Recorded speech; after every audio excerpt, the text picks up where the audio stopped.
안녕하세요. 일신사입니다. 저희 채널에는 신박한 사연들이 많이 있으니 많은 분들의 구독 부탁드립니다. 오늘의 사연은 어린 시절 힘겹게 살았던 어떤 장례지도사 일을 하시던 분께 일어난 기적 같은 사연입니다. 함께 보시겠습니다. 안녕하십니까. 얼마 전 여기서 어릴 적 나를 버리고 집을 나간 엄마를 만난 사연을 보고 저도 얼마 전에 있었던 비슷한 일을 적어보려고 합니다.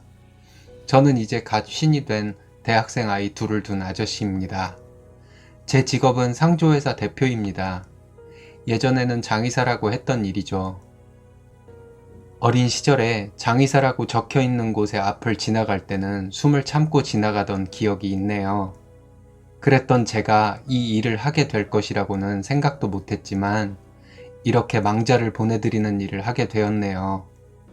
이 일을 하게 되면서 알게 된 것이지만 망자의 사연도 일반적인 사람들은 생각할 수 없는 것이 많았습니다. 유족들로부터 듣게 된 망자의 슬픈 사연에 유족들과 함께 눈물을 흘리며 염을 한 적도 참 많았고요.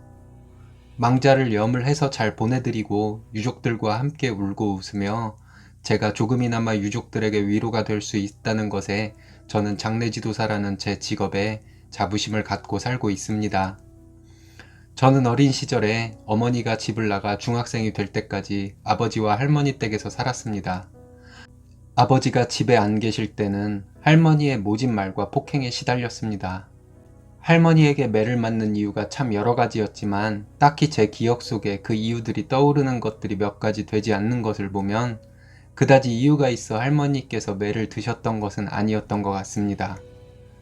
그리고 할머니는 집을 나간 어머니에 대해 제 앞에서 항상 욕을 했어요. 어린애 버리고 바람나서 집을 나갔다고 하시며 천하의 몹쓸년이라고 항상 말씀하셨죠. 할머니는 저에게 커서라도 어머니를 찾거나 하지 말라고 하셨습니다. 찾아봐야 저한테 돈이나 뜯어낼 어머니라고 하시면서요. 아버지는 알코올 중독자였습니다. 맨정신에는 아들인 저에게도 수줍음을 타는 듯한 태도를 보일 정도로 순하신 분이셨는데 술만 마시면 동네 사람들, 할머니에게 시비를 걸어 싸우는 일이 매번 있었습니다. 지금 생각해보면 그나마 다행인 것은 아버지는 술을 드시고 저를 학대하거나 한 적은 없었습니다. 그렇게 저를 학대하시던 할머니, 동네 싸움꾼이셨던 알코올 중독자 아버지는 제가 20대 초반이었을 때 같은 해에 돌아가시고 저는 그렇게 고아가 되었습니다. 다행히 친척분들의 도움으로 할머니와 아버지 두 분 다 장례식을 무사히 치를 수 있었습니다. 저는 17살 때부터 여러 가지 일을 했습니다. 식당에서 서빙도 해보고 공사장에서 데모도 일도 해보고 중국집 주방보조도 해보고 중국집 배달 일도 해보고요. 그러던 중 친구가 시체 닦는 일을 같이 하자고 했어요. 돈을 많이 준다고 하면서 다른 일 며칠 하는 것과 시체 한번 닦는 것이 받는 돈은 비슷하다며 함께 가보자고 했습니다. 친구의 말에 돈 욕심이 나서 한번 가보기로 했습니다. 소문에 의하면 자연사한 사체는 양반이고 교통사고로 으스러진 사체도 있어 마음의 준비를 하고 가야 한다고 들었습니다. 일단 갔습니다. 병원에 도착해서 어떤 아저씨가 시키는 대로 일을 했습니다. 교통사고로 돌아가신 할머니의 사체였는데 저는 그 약품 냄새가 좀 역겨울 뿐 사체가 그리 무섭거나 하지 않았습니다. 그날 일이 끝나고 집으로 돌아와 잠을 자는데 꿈을 꾸었습니다. 그날 제가 닦았던 사체의 할머니가 꿈속에서 나타나 저에게 웃으면서 제 손을 잡고 고마워하는 표정을 지으셨어요. 그래서 저도 할머니의 손을 잡고 안녕히 가시라고 인사를 하는 꿈이었습니다. 그 후에 저는 이것저것 많은 일들을 했습니다. 그러다가 30이 넘어 전기 관련 회사를 창업해서 운영을 하다가 일이 잘 안 돼서 접게 되었습니다. 그리고 어린 시절 몇 번 해봤던 사체 닦는 일이 떠올랐습니다.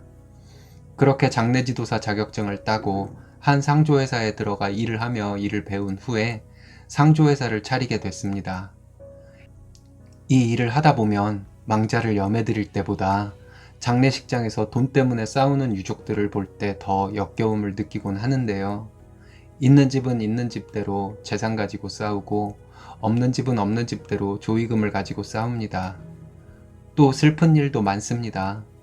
망자가 10대, 20대인 경우도 있어요. 앞날이 창창한 그 아이들이 사고나 질병으로 망자가 된 경우에도 물론 슬프지만 학교 폭력 등 마음이 어떤 것에 시달리다가 자살로 생을 마감한 망자를 대할 때에는 아이들을 키우는 사람으로서 극심한 슬픔을 느끼기도 합니다. 그 부모의 슬픔은 어떨까요? 제가 그 부모를 위로해 줄 수야 있겠습니까마는 그저 더 정성껏 망자를 대하고 그 부모와 함께 울고 하는 방법밖에는 없는 것 같습니다. 얼마 전 할머니 한 분을 보내드렸습니다. 제가 나가는 모임에서 알게 된 후배의 친구의 어머니셨습니다. 장례 절차에 따라서 일을 진행하고 있었습니다. 그런데 망자의 성함이 저희 생모와 같았는데 그 연배 되시는 여자분의 이름으로는 흔하지 않은 이름이라 의아하게 생각하고 있었습니다. 그 할머니의 자제분들과 친척들이 장례 기간에 하시는 말씀으로는 할머니는 새어머니신데 지극정성으로 자제분들을 키우셨다고 하더군요. 그만큼 망자이신 할머니의 자제분들의 슬픔이 깊어 보였습니다. 자제분들이 말씀하는 것을 엿듣게 되었는데 할머니가 낳은 자식이 여기에 왔으면 얼마나 할머니께서 좋아하셨을까 하는 얘기였습니다. 뭔가 저에게 느낌이 있었어요. 그래서 그 유족들에게 할머니에 대해서 자세히 물어봤습니다. 할머니는 첫 번째 결혼에 고된 시집살이와 남편의 주사, 폭력으로 고통을 받으셨다고 하더라고요. 그러다가 남편의 주사에 대들었더니 그 시어머니와 남편이 함께 집단 구타를 해서 양팔이 부러지는 사건이 있고 나서 본인이 여기에 계속 있다가는 맞아 죽을지도 모른다는 생각에 집을 나와 살게 되었다고 했습니다. 그렇게 집을 나와서 혼자 사시다가 재가를 하셨다고 했습니다. 그 할머니는 핏덩이를 두고 집을 나온 것을 너무 괴로워하셔서 남편 되시는 분께서 그 아이를 데리고 와서 함께 키우자고 하셨었대요. 그래서 전 남편에게 몇 번 찾아가서 아이를 데려가겠다고 했는데 시어머니와 남편이 욕을 하고 폭행까지 하려고 해서 포기했다고 했습니다. 그리고 제가 할 때 남편이 홀로 키우던 자식들을 본인이 낳은 자식처럼 큰 사랑으로 키우셨다는 말씀을 들었습니다. 그 말을 듣고 마침 그 할머니의 동생이신 할머니가 계셔서 혹시 망자이신 할머니께서 낳은 아이의 이름을 아냐고 여쭤봤습니다. 그랬더니 그 할머니께서는 제 이름을 말씀하시더라고요. 다리에 힘이 풀려 주저앉았습니다. 어린 시절 할머니에게 학대를 받으며 어머니를 그리워하던 때가 머릿속에서 마구 지나가면서 제가 참지 못하고 통곡을 하기 시작했습니다. 제가 모신 망자는 제 어머니셨습니다. 한참을 울면서 생각했습니다. 이럴 줄 알았다면 망자를 염할 때 우리 직원을 시키지 말고 내가 직접 해서 우리 엄마 보내드릴 걸 하면서 후회했습니다.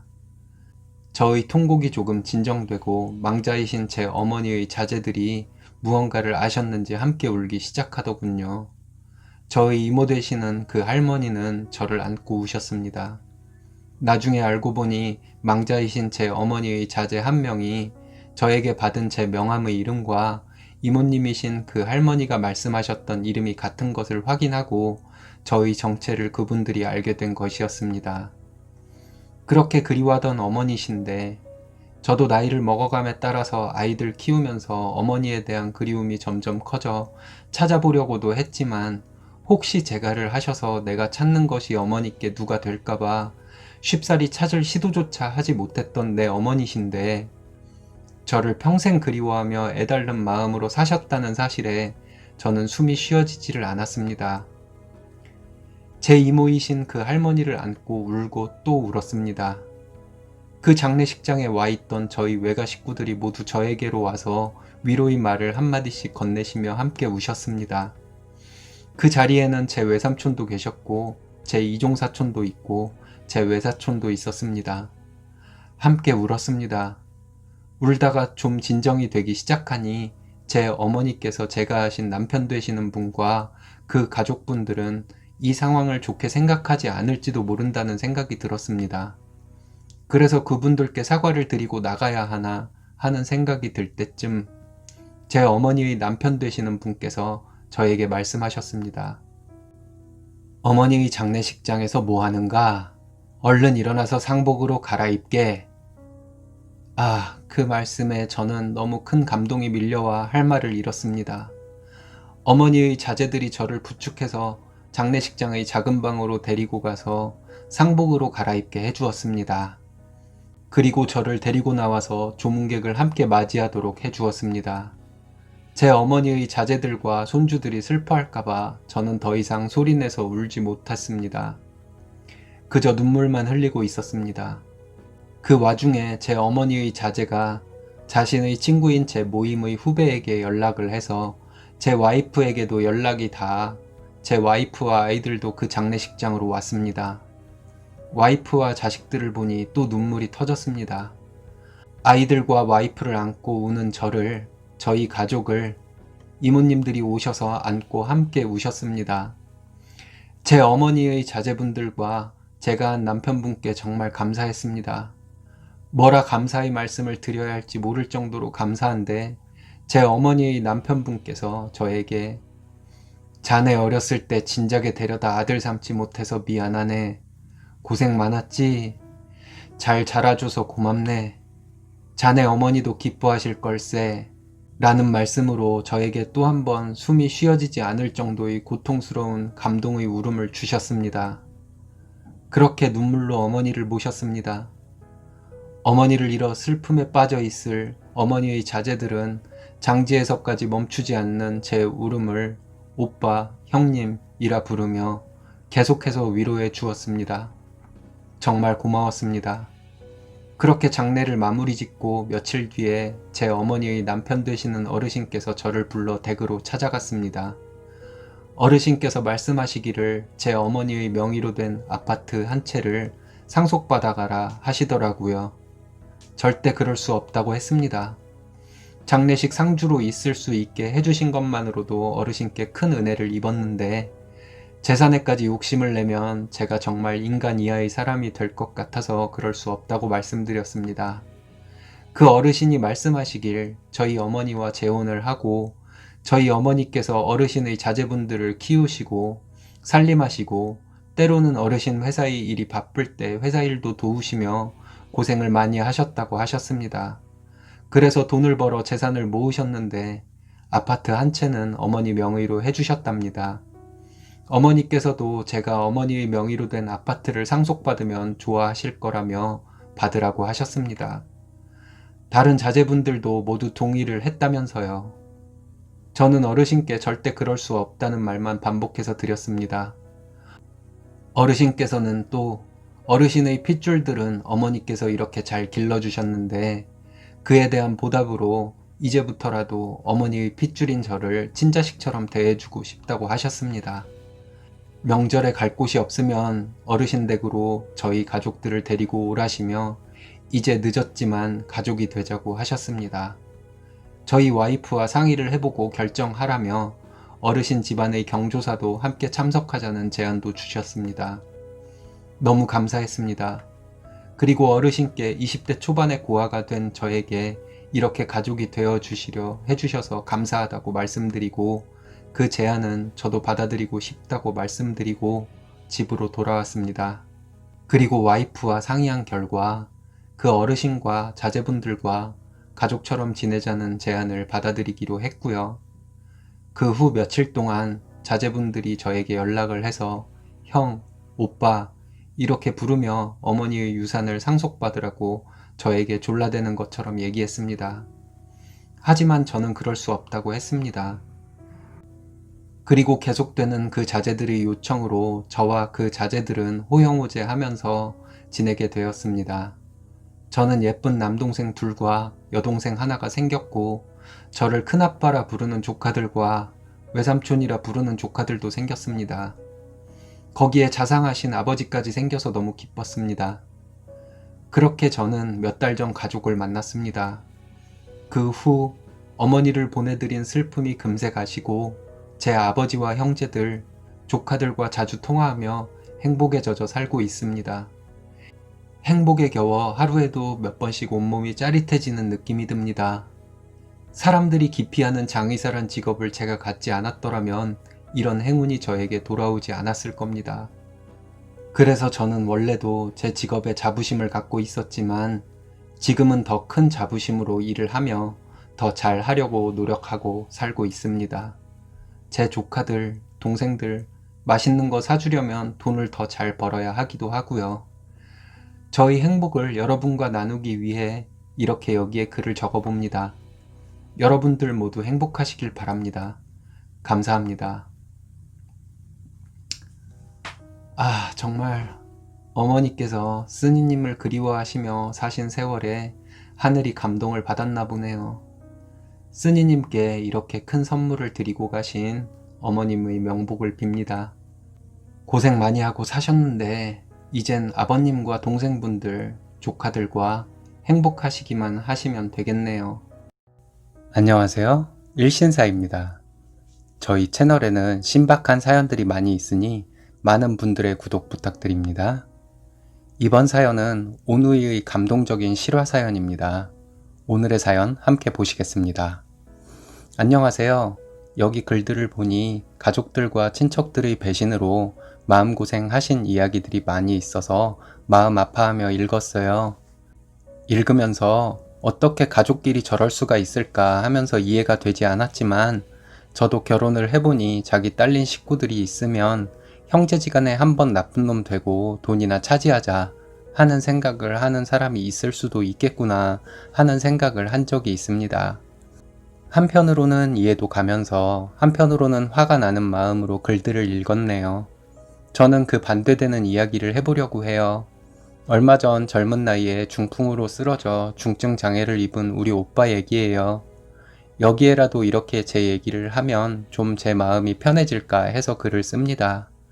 저는 35살, 결혼한 지 2년 된 아기 엄마입니다. 저는 한쪽 손이 없어요. 20살 때 친구가 운전하는 차의 조수석에 타고 가다가 유리창에 팔을 걸치고 가는 도중에 친구의 운전 미숙으로 차의 오른쪽 면을 벽에 심하게 긁으면서 제 팔도 으스러지는 사고를 당했어요. 병원에서는 제 오른쪽 팔이 회생불능이라며 절단을 권했고 그렇게 오른팔을 잃었습니다. 팔꿈치 바로 아랫부분을 절단했다고 보시면 돼요. 저는 가난한 집에서 자랐습니다. 4살 많은 오빠가 하나 있고 아빠는 성실하고 엄마는 좋은 분이었어요. 아빠가 열심히 벌고 했지만 저희 부모님이 워낙 맨주먹으로 시작을 하셨던 분들이라 가난을 금세 극복할 수가 없었나 봐요. 제가 초등학교에 들어갈 때쯤에는 그래도 저희 집이 처음보다는 형편이 많이 나아졌었어요. 근데 한창 열심히 일할 나이에 저희 아버지는 중풍으로 쓰러지셨습니다. 저희 할아버지도 젊은 나이에 중풍으로 돌아가셨다는 얘기를 들었는데 아마도 중풍이 저희 친가 쪽 유전인 것 같아요. 그리고 저희 아빠는 1년 뒤에 돌아가셨어요. 엄마는 갑자기 가장이 되어 식당 일을 하며 저희를 키웠습니다. 엄마는 아침 일찍 일터로 나가 밤늦게 들어오셨고 집에서는 항상 오빠와 저 이렇게 둘이 있었어요. 오빠는 어렸을 때부터 저를 많이 부려먹었어요. 라면 끓여와라, 밥 차려라 하는 것들, 집 앞 슈퍼에 가서 뭐 사와라 하는 것들을 저에게 시키곤 했었어요. 저는 그냥 오빠가 시키면 해야 하나 보다 하고 그 어린 나이에도 오빠가 시키면 군말 없이 다 했었죠. 오빠는 고등학생이 되고부터는 나쁜 친구들과 어울리더라고요. 그리고 학교를 그만두고 한동안 사고를 치고 다니더니 19살이 되고 나서는 여기저기 알바를 하러 다녔어요. 엄마 혼자 고생하는 것이 불쌍하다면서 오빠도 닥치는 대로 일을 하러 다니더라고요. 제가 중학생이 된 지 얼마 안 되었을 때 오빠가 저에게 나가자고 하더니 베스킨라빈스에 데려가더라고요. 그런 곳이 있었는지도 모르고 살았었는데 정말 별천지였어요. 오빠는 여러 가지 맛을 섞어서 아이스크림을 주문하고 저에게 먹으라고 했어요. 저는 아이스크림이 너무 맛있어서 열심히 먹고 있었는데요. 오빠는 자기가 제일 좋아하는 게 피스타치오 아몬드라고 하면서 이거 맛있지 않냐고 하더라고요. 저는 치약 맛이라서 별로였는데 그냥 맛있다고 했습니다. 그리고 큰 통 하나를 다 먹었어요. 오빠가 화장실을 갔다 온다더니 눈이 빨개져서 돌아왔더라고요. 그때는 몰랐습니다. 오빠는 중학생이 돼서야 베스킨라빈스에 처음 와본 제가 불쌍해서 화장실 가서 울고 왔던 거였어요. 그리고 집에 돌아오는 길에 오빠가 자기 돈 많이 번다며 아이스크림 먹고 싶으면 언제든 얘기하라고 하더라고요. 뭔가 모를 뭉클함 같은 것이 있었지만 그냥 알았다고 했습니다. 제가 중학교 졸업할 때쯤부터 오빠는 지방으로 공사장에 일을 하러 다닌다며 집을 나가서 살았어요. 지방에서 일을 하던 오빠는 가끔 집에 들러서 하룻밤 자고 가곤 했었는데요. 올 때마다 저에게 가난하게 살게 해서 미안하다고 항상 말했어요. 나중에 오빠는 제가 사춘기 시기에 가난한 집 사정 때문에 친구들도 못 사귀고 그럴까봐 많이 걱정했다는 말을 한 적이 있었습니다. 저는 좀 소심한 편이라서 친구를 많이 사귀고 그러지 못했을 뿐이지 집이 가난해서 친구를 못 사귀거나 하지는 않았어요. 그래도 오빠는 제가 항상 걱정이 되었나 봐요. 고등학교를 졸업하고 제가 팔을 잃는 사고를 당하고 병원에 입원했을 때 오빠는 지방에서 일하다 말고 병원으로 달려왔어요. 병원에서 제가 고통으로 신음하고 있을 때 제 앞에서 울거나 하지는 않았는데 항상 눈이 빨개져 있었습니다. 저 몰래 밖에 나가서 울고 왔었던 것 같아요. 그리고 오빠는 병원에 며칠 있다가 다시 일하는 지방으로 내려갔습니다. 아파서 신음하는 저에게 오빠는 지방으로 돌아가기 전에 저에게 살아줘서 고맙다고 했어요. 저는 사람만 있으면 된다고 하면서 사람만 있으면 오빠가 모든 거 다 해줄 테니 지금처럼 사람만 있으라고 하고 지방으로 돌아갔습니다. 그 말을 들었을 때부터 오빠가 아빠 같다는 느낌이 들어 든든했습니다. 팔을 잃었지만 절망하지 않았어요. 제가 절망하지만 않고 살면 진짜로 오빠가 저에게 모든 것을 다 해줄 것 같았거든요. 그래서 친구들을 만나거나 사람을 새로 사귀게 되어도 저는 제 장애를 의식하지 않고 자신있게 말하고 행동하며 살았습니다. 오빠는 저에게 매일 전화를 했어요. 별로 할 얘기도 없으면서 그냥 전화했습니다. 지금 생각해보면 오빠가 제 전화 목소리 상태로 제가 절망을 하고 있는지를 알아보려고 전화를 그렇게 매일 했던 것 같아요. 저는 바보같이 오빠의 그 전화가 어느 날은 지겹기도 하고 안 받고 싶기도 하고 그랬습니다. 그 후에 꾸준히 엄마도 일하고 오빠도 일하고 해서 제가 20대 중반부터는 저희 집이 많이 가난하지는 않았어요. 저도 20대 중반부터는 제 장애를 딛고 취업을 해서 돈을 벌기 시작했고요. 제가 20대 후반이 되었을 때 오빠는 하던 일을 그만두고 동남아시아 어느 나라로 일하러 간다 하더라고요. 어느 나라인지는 밝히지 않을게요. 그 나라에 가서 무슨 사업을 한다고 했어요. 그때도 오빠는 외국에서 저에게 매일마다 전화를 해서 제 목소리 상태를 체크했어요. 그래서 그런가 보다 했는데 오빠가 그 나라로 간지 몇 달 뒤부터는 엄마에게 엄청난 돈을 송금하기 시작했습니다. 오빠의 사업이 잘 된다고 했어요. 엄마와 주말에 2박 3일로 오빠가 일하고 있는 나라에 가면 정말 최고급 호텔에서 자고 최고급 요리들만 먹다가 왔어요. 엄마랑 저는 너무 좋았습니다. 엄마도 아들 덕에 이런 호사를 누린다고 엄청 좋아하셨어요. 너무 행복했어요. 오빠는 저에게 오빠가 비용 다 된다면서 휴가 때 친구들 다 데리고 오라고 했어요. 그래서 친한 친구들 몇 명과 휴가를 맞춰서 오빠 있는 곳으로 갔는데 오빠는 제 친구들이 그곳에서 할 수 있는 레포츠들을 다 시켜주고 최고급 요리들을 계속 먹도록 해주었습니다. 친구들이 저에게 너무 고마워했어요. 그때는 몰랐습니다. 오빠가 장애를 입은 제가 친구들이 있다는 것이 너무 좋아서 제 친구들에게 뭐든 해주고 싶어서 그렇게 제 친구들을 초대해서 최고급으로 여행시켜 주었다는 사실을요. 그렇게 오빠가 외국에서 몇 년을 일하면서 보내준 돈으로 저희는 아파트를 사서 이사를 가고 생활비는 엄마와 제가 번 돈으로 충당을 하고 제 결혼자금을 모으며 오빠가 보내준 돈은 통장에 모으면서 행복하게 살고 있었습니다. 그리고 저는 지금의 남편을 만나 결혼을 했습니다. 남편도 시부모님도 제 장애에 대해서 전혀 의식하지 않으시고 저를 따뜻하게 가족으로 맞아주셨어요. 제 결혼 소식에 귀국을 한 오빠가 제 남편을 만나서 고맙다는 말만 했던 것이 기억이 나네요. 그날 오빠는 만났을 때부터 눈이 빨개져 있었어요. 그날은 화장실에 갔다 와서 눈이 빨개진 것이 아니라 저와 남편을 만나러 올 때부터 울면서 왔나 봐요.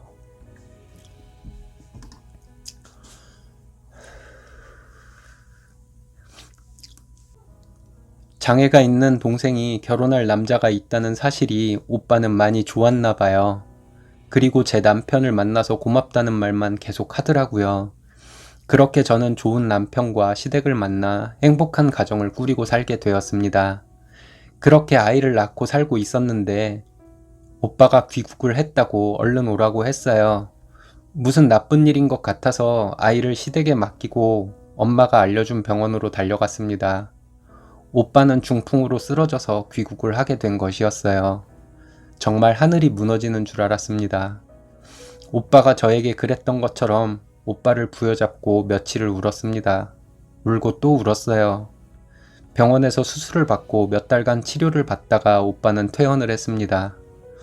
어린 나이부터 집을 위해서 일만 하다가 결혼도 못하고 살아온 오빠가 너무 불쌍했어요.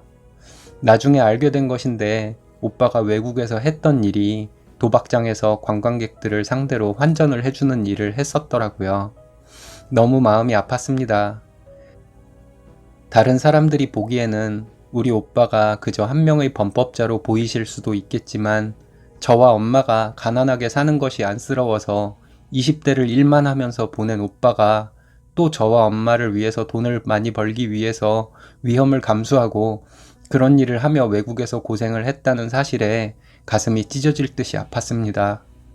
오빠는 저를 위해서만 살아왔지 자신의 인생을 살아본 적이 없잖아요. 퇴원 후에 엄마가 오빠와 함께 살며 병수발을 하면서 같이 살고 저는 아이 때문에 매일 오빠를 찾아가기는 힘들었지만 최대한 자주 찾아가서 오빠를 만났습니다. 만나서 오빠와 이런저런 얘기도 하고 우리 아기도 보여주고 그랬어요.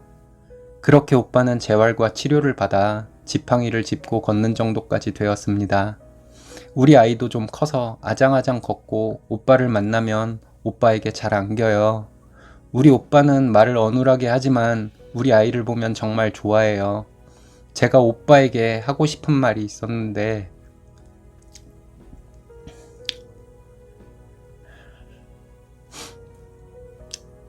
오빠 앞에서 입이 안 떨어져서 지금까지 말을 못하고 있어요.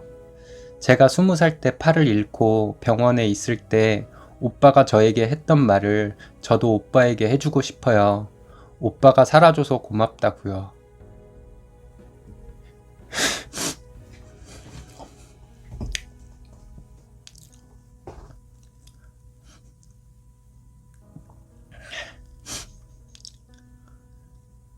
사람만 있어주면 내가 다 해줄 테니 지금처럼 사람만 있어달라고요.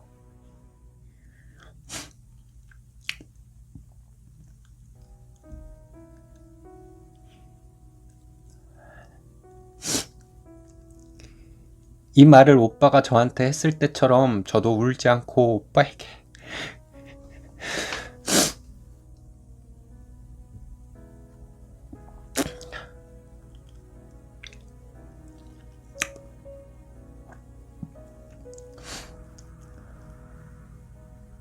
이 말을 오빠가 저한테 했을 때처럼 저도 울지 않고 오빠에게 얘기해야 하는데 얘기하다가 울 것 같아서 지금까지 하지 못하고 있어요. 남편과 시어머니께 이 얘기를 했더니 제가 오빠에게 꼭 해야 하는 말이라고 하면서 울지 말고 꼭 오빠에게 얘기하라고 하더라고요. 지금 오빠 앞에서 울지 않고 이 말을 하려고 연습 중입니다. 아이를 키우면서 생각해 봅니다. 아빠가 돌아가시고 삶에 지쳐 엄마가 우리를 버렸으면 내가 이렇게 행복한 가정을 꾸릴 수 있었을까? 20살 때 팔을 잃는 사고를 당하고 오빠가 내 곁을 든든하게 지켜주고 응원해주지 않았더라면 내가 그렇게 자신감을 잃지 않고 직장을 다니고 결혼을 할 수 있었을까 하는 생각이요. 오빠에게 언젠가 울지 않고 꼭 얘기할 거예요. 살아줘서 고맙다고요. 살아만 있으면 제가 오빠에게 다 해줄 거라고요. 제 얘기 들어주셔서 감사합니다. 쓰니님도 가족들도 시댁 식구들도 모두 마음 따뜻한 분들이군요. 이런 감동적인 이야기를 많은 분들께 제가 직접 들려줄 수 있다는 것이 영광이라는 생각이 듭니다. 너무 감사합니다. 안녕하세요. 일신사입니다. 저희 채널에는 신박한 사연들이 많이 있으니 많은 분들의 구독 부탁드립니다. 오늘의 사연은 순하기만 해서 친구들에게 무시당하던 남편이 답답해 보였는데 반전이 일어난 사연입니다. 함께 보시겠습니다. 안녕하세요. 40대 초반 아줌마입니다. 답답한 남편을 둔 어떤 분의 사연을 보고 저도 비슷한 상황이어서 이렇게 사연을 올립니다. 제 남편은 착한 사람입니다. 착하다기보다는 순하디 순한 사람이라고 해야 하나요? 일단 화를 내는 것을 본 적이 없습니다. 회사에서든 지인들과의 사석에서든 부당한 대우를 받아도 그냥 넘어가는 것 같아요. 제 남편이 그런 부당한 대우를 받으면 오히려 제가 흥분을 하고 화를 못 참는데 남편은 그런 제 모습을 보고도 별 감흥이 없는 것 같네요. 예를 들면 시댁 식구들과 밖에서 식사를 하면 꼭 남편이 계산을 합니다. 신혼에도 어쩌다 한 번은 계산을 할 수도 있는 건데 말이죠. 그래서 남편에게 왜 매번 당신이 계산을 하냐고 해도 내가 오빠인데 뭘 이런 식이에요. 남편이 사람은 좋아서 그런지 여기저기서 불러주는 곳이 많긴 한가 봐요. 두 개의 모임에 나가는데요. 하나는 지역 정치 모임이고 하나는 어린 시절부터 이어져 온 친구들 모임이에요. 친구들 모임에는 가족들을 동반해서 모이거든요. 그 모임에 가보면 남편 친구들이 남편을 놀려먹곤 해요. 남편 살찐 거 갖고 놀리고 말꼬리 잡고 놀리고 처음에는 남편 친구들이 다 같이 서로 놀리고 웃고 떠들고 해서 예능 프로그램 한 편을 보는 것 같아서 그 분위기가 재밌었어요. 근데 그 모임에 여러 번 가다 보니 놀림의 대상이 되는 빈도수가 남편이 가장 많은 거예요. 슬슬 빈정이 상하더라고요. 남편에게 얘기를 해봤는데 어렸을 때부터 친구라 편하게 생각해서 그런 건데 그걸 뭘 어쩌냐는 식으로 대답하더라고요. 근데 와이프 입장에서는 그렇잖아요.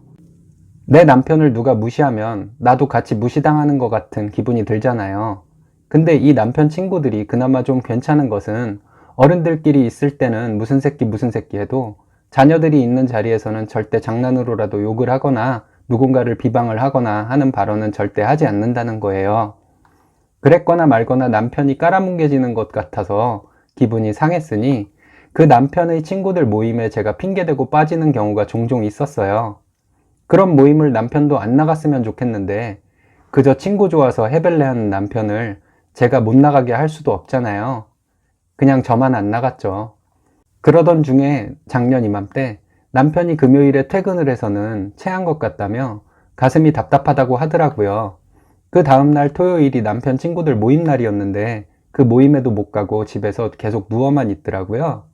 소화제를 먹어봐도 별 소용이 없더라고요. 그냥 체한 것 같다 하며 침대에 누워 있길래 저는 그냥 밀린 집안일을 하고 아이들 끼니 챙겨주며 하루를 보냈습니다. 일요일도 토요일과 같은 하루를 보냈고요. 월요일 아침에 남편이 출근할 때 체한 느낌이 계속 있다길래 회사에 얘기하고 쉬라고 했더니 그 정도는 아니라며 출근을 하더라고요. 저도 아이들 학교 보내고 출근을 했어요. 출근해서 사무실에 도착한 지 얼마 안 돼서 남편 친구로부터 전화가 왔습니다.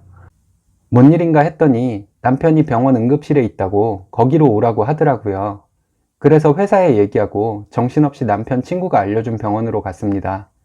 가서 보니 남편 친구 얘기로 의사가 남편이 체기가 있다고 한 것이 심근경색이라고 당장 입원하라고 했다는 거예요. 다행히 심정지가 온다거나 하는 응급 상황은 발생하지 않았지만 의사가 얘기하기로는 심장의 70%가 기능을 상실했다고 하더군요. 의사는 또 심장 이식마저도 고려해봐야 할 상황이라고 했어요. 하늘이 무너지는 줄 알았습니다. 병원에 좀 더 빨리 오지 그랬냐는 의사의 말에 지난 금요일부터 남편이 체기가 있다고 했는데 그때 병원에 와볼 걸. 아니 토요일이라도. 아니 어제라도 와볼 걸. 하며 자책을 하고 후회를 하고 있었습니다. 거기에 또 의사 얘기로 스텐트 시술을 해봐도 그다지 효과는 없겠지만 일단 시술을 해보자고는 하더라고요. 그 얘기에 남편을 병원으로 끌고 왔던 남편 친구가 엉엉 울더군요. 누가 보면 꼭 응급실이 장례식장인 줄 알 정도로 슬프게 울더라고요. 저도 울면서 인터넷을 검색해 봤어요. 근데 의사의 말로 봤을 때 인터넷상에 나오는 말로는 길어야 5년 산다는 결론이 나오더라고요. 정말 하늘이 무너지는 줄 알았습니다. 시부모님도 오시고 남편 친구들도 저녁 때 다들 오더라고요. 오더니 얘기를 다 들었는지 자기들끼리 부둥켜 안고 울더라고요. 시부모님은 남편 얼굴을 보고 잠시 계셨는데 남편 친구들이 연로하시다고 댁으로 가시라고 하며 모셔다 드렸습니다. 그러고는 남편 친구들이 자기들끼리 회의하듯이 얘기를 하다가 친구 한 명만 남고 돌아갔어요. 일반 병실로 옮기고 며칠간 남편은 그 병원에 입원해 있었는데 저는 집에 가서 아이들 케어하라며 남편 친구들이 번갈아 가면서 밤에 남편 곁을 지켜줬습니다. 며칠이 지나고 남편 친구들이 남편을 다른 병원으로 가보자고 하더라고요. 그래서 저는 정신이 없어서 남편 친구들이 하자는 대로 했습니다. 다른 병원으로 가서 검사를 받고 의사와 얘기를 해보니 스텐트 3개를 하고 경과를 지켜보자고 하더라고요. 가능성이 없진 않다고 하면서요. 그 말을 믿고 싶었습니다. 그렇게 남편은 시술을 받았어요. 시술을 받고 며칠이 지나고 의사가 정말 반가운 얘기를 하더라고요. 남편이 수술이 잘 돼서 이제부터 술, 담배 하지 말고 약 잘 챙겨 먹고 음식 관리 잘 하면 된다고요. 그 소식에 남편 친구들이 그날 저녁 병원으로 몰려왔습니다. 그러더니 또 자기들끼리 부둥켜 안고 엉엉 울더라고요. 환자 병문안을 왔으면 환자와 그 가족을 위로해줘야 하는 거 아닌가요? 오히려 제가 남편 친구들을 위로해주고 수술 잘 됐다며 안심시켜주고 했네요. 그리고 남편은 며칠 있다가 퇴원했습니다. 퇴원하면서 병원비를 결제하러 갔더니 병원비가 결제가 되어 있더라고요. 같이 있던 남편 친구에게 물어보니 친구들이 돈을 모아서 병원비를 결제했다는 거예요. 그 친구분에게 이러지 말라고 하며 남편이 알면 제가 혼날 거라고, 그리고 남편 보험 들어 있어서 보험 처리하면 된다고 병원비 돌려드린다고 했습니다. 그랬더니 남편 친구가 끝끝내 거절하더라고요. 보험금 받으면 남편 몸에 좋은 거 먹이라고 그러더라고요. 그리고는 그 남편 친구가 남편과 저를 차로 집까지 데려다 주었습니다. 집에 와서 병원에 가져온 짐을 정리하고 있는데 남편 친구가 남편에게 무슨 봉투를 주더라고요. 남편은 그걸 또 좋다고 넙죽 받더라고요. 그 봉투 열어보니 500만 원이었습니다. 남편 친구 모임 5명이 100만 원씩 모아서 주는 거라고 하더라고요. 너무 고맙기도 하고 부담도 돼서 돌려주려고 했는데 남편 친구가 저 새끼 저거 바보같이 착하기만 해서 맨날 제가 놀리고 그랬는데 죽으면 어쩌나 했어요. 사라져서 고마운 마음에 우리 친구들이 모은 돈이니까 그냥 재수씨가 받으시면 좋겠어요. 이러더라고요. 그래서 고마운 마음으로 받았습니다. 그날 저녁에 남편 친구들이 퇴근하고 다들 저희 집으로 왔어요. 처음에는 남편 친구들이 남편에게 괜찮냐고, 몸 상태는 어떠냐고 물어보며 울먹거리는 친구도 있고 엉엉 울며 살아나줘서 고맙다고 하는 친구도 있고 하더니 시간이 조금 지나니까 다시 또 남편에게 장난을 시작하더라고요. 남편 친구 한 명이 야, 내가 아는 심장 전문 동물병원이 있어. 다음엔 거기로 가보자. 이렇게 말하더라고요. 다른 친구는 또 아, 거기 나도 알아. 그 병원 옆에 내가 단골인 돼지부속집이 있는데 야, 너 심장 이식 필요하면 거기서 내가 실한 놈으로 심장 하나 빼올게. 이러더라고요. 남편 뚱뚱하다고 돼지에 빗대서 놀리는 거죠. 그 말에 남편도 같이 웃기만 하더라고요. 그날은 왠지 남편 친구들의 그런 말들이 하나도 거슬리지가 않았습니다.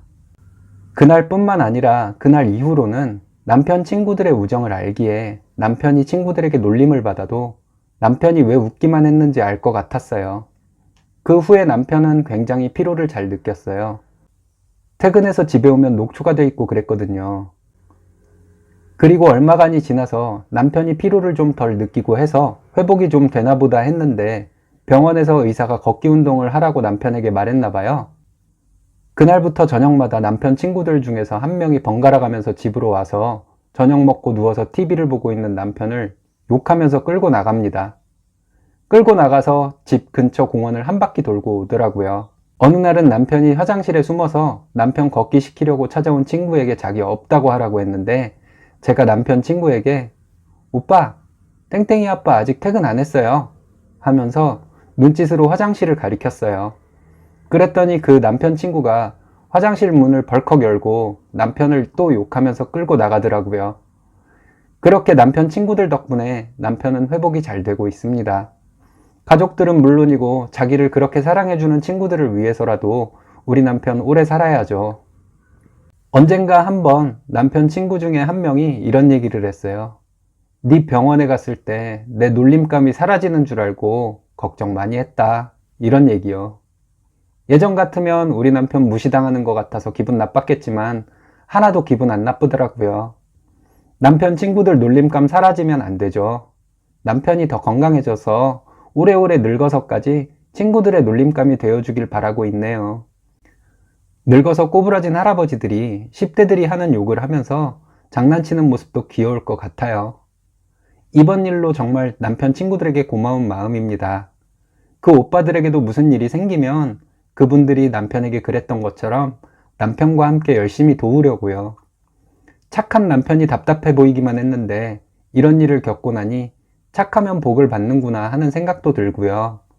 생각해보니 남편이 여기저기서 호구짓하면서 제 권리도 못 찾고 남한테 뺏겨버리는 멍청이는 아닌 것 같네요. 제 이야기 들어주셔서 감사합니다. 여러분 모두 파이팅 하세요. 남편 친구분이 병원에 데리고 가지 않았으면 정말 큰일 날 뻔했네요. 이런 좋은 친구가 한 명만 있어도 성공한 인생이라는데 남편분은 5분이나 있고 참 부럽습니다. 행복하시고요. 오늘의 사연은 여기까지입니다. 재밌으셨다면 좋아요, 구독 부탁드려요. 일신사는 여러분의 사연으로 제작됩니다. 많은 사연 제보 바랍니다. 여러분들의 사연은 아래 메일 주소로 부탁드려요.